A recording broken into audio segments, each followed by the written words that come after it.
ಗಳಲ್ಲಿ 14 ದಿವಸ ನಿಮಗೆ ಯಥೇಚ್ಛವಾಗಿ ತಿನ್ನುವುದಕ್ಕೆ ಮೇಯುವುದಕ್ಕೆ ಬಿಟ್ಟಿದ್ದಾನೆ. ಏನು ಬೇಕಾದಂತೆ ತಿನ್ನಬಹುದು, ಎಷ್ಟು ಬೇಕಷ್ಟು ಮೇಯಬಹುದು, ಯಾವ ನಿರ್ಬಂಧಗಳಿಲ್ಲ. ಆದರೆ ಒಂದು ದಿನ ಏಕಾದಶಿ ಮಾತ್ರ ಕಡ್ಡಾಯವಾಗಿ ಉಪವಾಸ ಮಾಡಲೇಬೇಕು.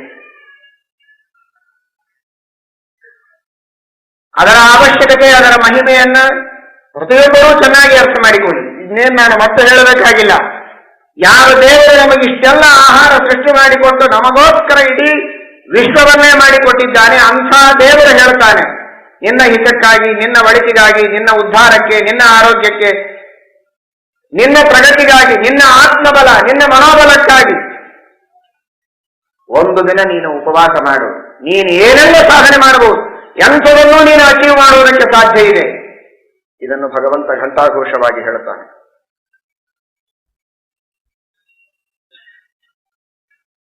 ಯಾವ ವ್ಯಕ್ತಿ ನಿಮಗೆ ಇರುವುದಕ್ಕೆ, ಕೂಡುವುದಕ್ಕೆ ಮನೆಯಲ್ಲಿ ಒಂದಿಷ್ಟು ಅವಕಾಶ ಕೊಟ್ಟಿದ್ದಾನೆ, ಅಂಥ ವ್ಯಕ್ತಿ ಒಂದು ಸ್ವಲ್ಪ ನನಗೂ ಕೂಡ್ಲಿಕ್ಕೆ ಅವಕಾಶ ಕೊಡು ಅಂತ ಕೇಳಿದ್ರೆ ಸರಿಯೋದಿಲ್ಲ, ಕೂತಲ್ಲಿ ಹೀಗೆ ಕೂಡ್ತೇನೆ ದೆವ್ವ ಕೂತಾಗಿ ಅಂದ್ರೆ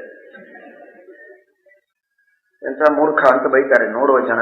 ಅಲ್ಲ, ನಿನಗೆ ಅಕಾಮಡೇಟ್ ಮಾಡಿದವರೇ ಅವರೊಂದು ಸ್ವಲ್ಪ ಸರಿ ನಾನು ಕೂಡ್ತೇನೆ ಅಂದ್ರೆ ನೀನು ಸ್ಥಳ ಕೊಡೋದಿಲ್ಲಲ್ಲ ಅಂತ. ಹಾಗೆ ನಿಮಗೆ 14 ದಿವಸ ಯಥೇಚ್ಛವಾಗಿ ತಿನ್ನೋದಕ್ಕೆ, 360 ದಿವಸಗಳಲ್ಲಿ 24 ದಿವಸ ಬಿಟ್ಟು ಉಳಿದ ದಿವಸ ನಿಮಗೆ ತಿನ್ನುವುದಕ್ಕೆ, ಉಣ್ಣುವುದಕ್ಕೆ, ಯಥೇಚ್ಛವಾಗಿ ಉಂಡು ತಿಂದು ಮೆರೆಯುವುದಕ್ಕೆ, ಮಜಾ ಮಾಡುವುದಕ್ಕೆ ಅವಕಾಶ ಮಾಡಿ ಕೊಟ್ಟವನೇ ಆ ದೇವರು. ಹೊರಗೆ ಆಹಾರ ಕೊಟ್ಟವನು ಅವನು, ಈ ದೇಹ ಕೊಟ್ಟವನು ಅವನು, ಅವುಗಳ ಸಂಯೋಜನೆ ಮಾಡಿಸುವವನು ಅವನು. ಇಷ್ಟೆಲ್ಲ ಮಾಡಿದ ದೇವರು ಹೇಳ್ತಾನೆ, ಒಂದು ದಿವಸ ಅದು ಹರಿದಿನ ನನಗಾಗಿ ಸೇರೆ ಮಾಡು. ಅವತ್ತೊಂದು ದಿವಸ ನೀನೇನೇನೇನು ತಿನ್ಬೇಡ, ಇನ್ನು 14 ದಿವಸ ನಿನಗೆ ಬಿಟ್ಟಿದ್ದೇನೆ, ಒಂದು ದಿವಸ ನನಗೆ ಜಾಗ ಕೊಡು. ಅದಕ್ಕೆ ಹರಿದಿನ ಅಂತ ಹೆಸರು. ಅವತ್ತೊಂದು ದಿವಸ ನನಗಾಗಿ ನೀನು ಆಹಾರ ಸ್ವೀಕಾರ ಮಾಡಬೇಡ ಅಂತ ಹೇಳಿದರೆ ಅಷ್ಟೂ ನಾವು ಕೇಳೋದಿಲ್ಲ ಅಂದ್ರೆ ಕೃತಜ್ಞರಲ್ಲವೇ? ಶಾಸ್ತ್ರ ಹೇಳುತ್ತದೆ, ಆಯುರ್ವೇದ ಮನುಷ್ಯನಿಗೆ ಇರುವ ಸಾವಿರಾರು ರೋಗಗಳಿಗೆ ದೊಡ್ಡ ಔಷಧಿ ಅದು ಏಕಾದಶಿ. ಲಂಘನಂ ಪರಮೌಷಧಂ. ಉಪವಾಸ ಇದು ಬಹಳ ದೊಡ್ಡ ಔಷಧ. ವಿವಿಧ ವಿಚಿತ್ರವಾದ ಅವನ ಹೊಟ್ಟೆಯ ರೋಗಗಳಿರಬಹುದು, ಬೇರೆ ರೋಗಗಳಿರಬಹುದು, ಆ ಎಲ್ಲ ರೋಗಗಳಿಗೆ ಮೂಲಭೂತವಾದ ಔಷಧಿ ಅದು ಉಪವಾಸ. ಅಂತಹ ಉಪವಾಸವನ್ನ ನಮ್ಮ ಆರೋಗ್ಯಕ್ಕಾಗಿ ದೇವರು ನಮಗೆ ಹೇಳಿದ್ದಾರೆ. ಯಾರ ಸಲುವಾಗಿ ಕಾಯ್ತಾ ಇರ್ತೀರಿ, ನಿಮ್ಮವರು ಬರ್ತಾರೆ ಅಂದ್ರೆ ಈಗ ಬರ್ತಾರೆ, ಆಗ ಬರ್ತಾರೆ, ಅವರು ಬಂದ್ಮೇಲೆ ಊಟ ಮಾಡಬೇಕು ಅಂತ ಅಡಿಗೆ ಮಾಡಿ ಮುಚ್ಚಿಟ್ಕೊಂಡು ಕಾಯ್ತಾ ಇರ್ತಾನೆ, ಬಾಗಿಲು ನೋಡ್ತಾ ನೋಡ್ತಾ ನೋಡ್ತಾ. ಇಡೀ ಊರೊಳಗಿದ್ದ ಎಲ್ಲಾ ಕಾರುಗಳು, ಎಲ್ಲಾ ರಿಕ್ಷಾಗಳು ಎಲ್ಲವೂ ಬಂದು ಹೋಗ್ತಾ ಇರ್ತದೆ. ಆದರೂ ಇವನು ಊಟ ಮಾಡೋದಿಲ್ಲ. ತನ್ನ ಮಗ ಬರಬೇಕು ಅಥವಾ ತನ್ನ ಹೆಂಡತಿ ಬರಬೇಕು, ತಮ್ಮವರು ಬರಬೇಕು ಅನ್ನೋದಕ್ಕಾಗಿ ಕಾಯ್ತಾ ಇರ್ತಾನೆ. ಅದು ಪ್ರೀತಿಯ ಸಂಕೇತ. ಅವರು ಇವನಿಗಾಗಿ ಮಾಡಿದ ತ್ಯಾಗಕ್ಕೆ ಇವನು ಮಾಡುವಂತಹ ಒಂದು ತ್ಯಾಗದ ಪ್ರತೀಕ ಅದು ಉಪವಾಸ, ಬೇರೆ ಇನ್ನೇನಲ್ಲ. ನಿಮ್ಮ ಮಕ್ಕಳಿಗಾಗಿ, ತಂದೆ ತಾಯಿಗಳಿಗಾಗಿ ಅಥವಾ ಹೆಂಡತಿಗಾಗಿ, ನಿಮ್ಮ ಗೆಳೆಯನಿಗಾಗಿ ಅವರು ಮಾಡಿದ ಒಂದು ತಾತ್ಕಾಲಿಕವಾದ ಸಣ್ಣ ಉಪಕಾರವನ್ನ ನೆನೆಸಿಕೊಂಡು ನಿಮ್ಮ ಒಂದು ತ್ಯಾಗವನ್ನ ಈ ರೀತಿ ಉಪವಾಸದಿಂದ ತೋರಿಸುವುದಾದರೆ, ಅನಂತ ಉಪಕಾರ ಮಾಡಿದ, ಅನಾದಿ ಕಾಲದಿಂದ ನಮ್ಮ ದೇಹದೊಳಗಿದ್ದು ಜೀವಸ್ವರೂಪದಲ್ಲಿದ್ದು ನೇಮನ ಮಾಡುವ ಇಡೀ ವಿಶ್ವವ್ಯಾಪಿಯಾದ ಆ ಭಗವಂತನಿಗಾಗಿ ಒಂದು ದಿನ ನಾವು ಉಪವಾಸ ಇದ್ದು ಅವನಿಗಾಗಿ ಕಾಯೋದಿಲ್ಲ. ಅವನು ನಮ್ಮ ಮನಸ್ಸಿನ ಮಂದಿರಕ್ಕೆ ಬರಬೇಕಾಗಿದೆ. ದೇವರು ನಮ್ಮ ಮನಸ್ಸೆಂಬ ಮಂದಿರಕ್ಕೆ ಬರುವುದಕ್ಕಾಗಿ ನಾವು ಅವನಲ್ಲಿ ಭಕ್ತಿ ಮಾಡ್ತೇವೆ ಅಂತ ಅವನಿಗೆ ಗೊತ್ತಾದರೆ ತಾನೇ ಅವನು ನಮ್ಮ ಹತ್ರ ಬರುವುದು. ನಾವು ಭಕ್ತಿ ಮಾಡ್ತೇವೆ, ಪ್ರೇಮ ಮಾಡ್ತೇವೆ ಅಂತ ತೋರಿಸೋದು ಹೇಗೆ? ಊಟ ಮಾಡಿಕೊಂಡು ಮುಸುಕು ಹಾಕೊಂಡು ಮಲ್ಕೊಂಡ್ರೆ ಎಷ್ಟು ಪ್ರೀತಿ ನಿಮ್ಮ ಸಲುವಾಗಿ ನನಗೆ, ಅದು ಹೇಗೆ ನೀವು ಬರ್ತೀರಿ ಅಂತ ಗೊತ್ತಾಯ್ತು ಪಾಪ, ಅದಕ್ಕೇನೆ ನಾನು ಬೇಗ ಊಟ ಮಾಡಿ ಎಲ್ಲ ಮುಗಿಸ್ಕೊಂಡು ಮಲ್ಕೊಂಡಿದ್ದೇನೆ. ಯಾರು ಬರ್ತಾರೆ ನಿಮ್ಮನೆಗೆ? ಮಾಡಿಟ್ಟುಕೊಂಡು ಕಾಯ್ತಾ ಊಟ ಮಾಡದೆ ಮನೆಯವರೆಲ್ಲ ದಾರಿ ಕಾಯ್ತಾ ಕುಳಿತಿದ್ರೆ ಅದು ಪ್ರೀತಿ ಅಂತ ಅರ್ಥ. ದೇವರು ನಮ್ಮ ಮನಸ್ಸಿನ ಮಂದಿರಕ್ಕೆ ಬರಬೇಕು ಅಂತ ಅಪೇಕ್ಷೆ ಇದ್ರೆ ಕೇವಲ ದೇವರನ್ನ ಬಾ ಬಾ ಅಂತ ಕರೆದ್ರೆ ಬರುವುದಿಲ್ಲ. ಭಗವಂತನಿಗಾಗಿ ನಾವು ಕಾಯಬೇಕು. ಅವನು ಬರೋವರೆಗೆ ಉಪವಾಸ ಇರಬೇಕು. ಅದು ಧ್ರುವರಾಜರು ಮಾಡಿದರು. ದೇವರ ಪ್ರತ್ಯಕ್ಷ ಆಗೋವರೆಗೆ ಉಪವಾಸ ಇದ್ದು ದೇವರನ್ನ ಕಂಡೇ ನಾನು ಆಹಾರ ತಗೊಳ್ತೇನೆ ಎಂದರು. ಆ ಯೋಗ್ಯತೆ ನಮ್ಮದಲ್ಲ. ದೇವರು ಹೇಳಿದ ಕನಿಷ್ಠ ಪಕ್ಷ 15 ದಿನಕ್ಕೆ ಒಂದು ದಿನ ಆದರೂ ನೀನು ಉಪವಾಸ ಮಾಡು, ನನ್ನ ಮೇಲೆ ನಿನಗೆ ಪ್ರೀತಿ ಇದೆ ಅಂತ ನಾನು ತಿಳಿದುಕೊಳ್ತೇನೆ ಅಂತ. ಅಷ್ಟಕ್ಕಾದರೂ ನಾವು ತಯಾರಾಗದೇ ಇದ್ರೆ ಯಾವ ವಿಶ್ವಾಸ ದೇವರು ನಮ್ಮ ಮೇಲೆ ಮಾಡ್ಲಿಕ್ಕೆ ಸಾಧ್ಯ? ಕೃತಜ್ಞರಾಗಬೇಡಿ, ಆತ್ಮಬಲವನ್ನು ಬೆಳೆಸಿಕೊಳ್ಳಿ.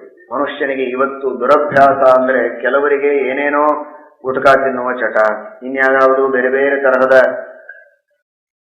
ಡ್ರಗ್ಗಳನ್ನು ತೆಗೆದುಕೊಳ್ಳುವ ಚಟಗಳಿವೆ. ವಿವಿಧವಾದಂತಹ ವ್ಯಸನಗಳಿಗೆ ಬಲಿಯಾಗಿರ್ತಾರೆ. ಅವುಗಳಿಲ್ಲೇ ಇದ್ರೆ ನಾವು ಬದುಕೋದೇ ಸಾಧ್ಯ ಇಲ್ಲ ಅನ್ನೋ ಮಟ್ಟಿಗೆ ಕೆಲವರು ತಿಳಿದಿದ್ದಾರೆ. ಮನುಷ್ಯನಿಗೊಂದು ಆತ್ಮಸ್ಥೈರ್ಯವನ್ನ ಕೊಡುವಂತಹ ಉತ್ತಮ ಸದ್ಗುಣಿಯಾಗಿ ಮಾಡುವಂತಹ ಒಂದೇ ಒಂದು ದೊಡ್ಡ ಅಸ್ತ್ರ ಅಂದ್ರೆ ಅದು ಏಕಾದಶಿಯ ಉಪವಾಸ. ಧೈರ್ಯದಿಂದ ಏಕಾದಶಿಯ ಉಪವಾಸವನ್ನ ಮಾಡಿ ನೋಡಿ, ಒಂದೇ ಸಲ ಮಾಡಿ ನೋಡಿ. ಓಹೋ, ಏನೂ ತಿನ್ನದೆ ನಾನು ಬದುಕಬಹುದೇ? ಇಲ್ಲಿ ಬೇಕು ಅಂದ್ರೆ ಎದ್ದು ನಿಲ್ತಾರೆ ವಿದ್ಯಾರ್ಥಿಗಳು. ಎಲ್ಲಿದ್ದಾನೋ ಜಿಲ್ತುವರು 6 ವರ್ಷ 8 ವರ್ಷದ ಮಕ್ಕಳು 2 ದಿನ ಪೂರ್ಣವಾಗಿ ಒಂದು ಹನಿ ನೀರು ಕುಡಿಯದೆ ಉಪವಾಸ ಮಾಡ್ತಾರೆ.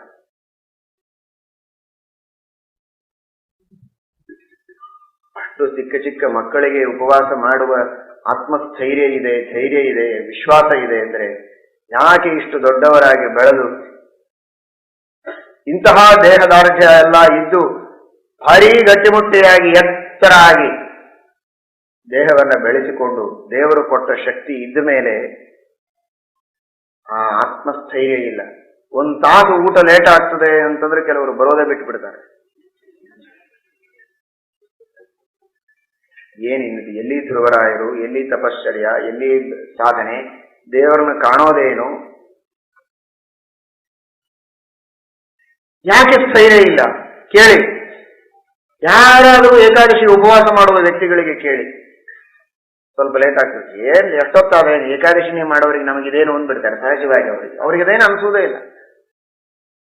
ನಿತ್ಯ ತಿನ್ನುವ ಅನ್ನವನ್ನೇ ಬಿಟ್ಟರೆ ಅವರಿಗೇನು ಅನಿಸೋದಿಲ್ಲ. ಇನ್ನು ಈ ಚಟಗಳನ್ನ ಹವ್ಯಾಸಗಳನ್ನ ಹಾಕಿಕೊಂಡು ಅದನ್ನು ಬಿಟ್ರೆ ನಾನು ಬದುಕಲಿಕ್ಕೆ ಸಾಧ್ಯ ಇಲ್ಲ ಅನ್ನುವಂತಹ ತಪ್ಪು ತಿಳುವಳಿಕೆ ಇರಲ್ಲ. ಕಾಫಿ ಇಲ್ಲದೆ ಇದ್ರೆ ಬದುಕೋ ಹಾಗಿಲ್ಲ, ಚಹಾ ಇಲ್ಲದೆ ಇದ್ರೆ ಬದುಕಲಿಕ್ಕೆ ಸಾಧ್ಯ ಇಲ್ಲ, ಪಾನ್ ಪರಾಗಿಲ್ಲದೆ ಇದ್ರೆ ಬದುಕೋದೇ ಇಲ್ಲ, ಗುಟ್ಕಾ ಇಲ್ಲದೆ ಇದ್ರೆ ಬದುಕೋದೇ ಇಲ್ಲ. ಇವೆಲ್ಲ ತಾವು ನಿರ್ಧಾರ ಮಾಡಿಕೊಂಡಂತಹ ಫಿಲಾಸಫಿಗಳು.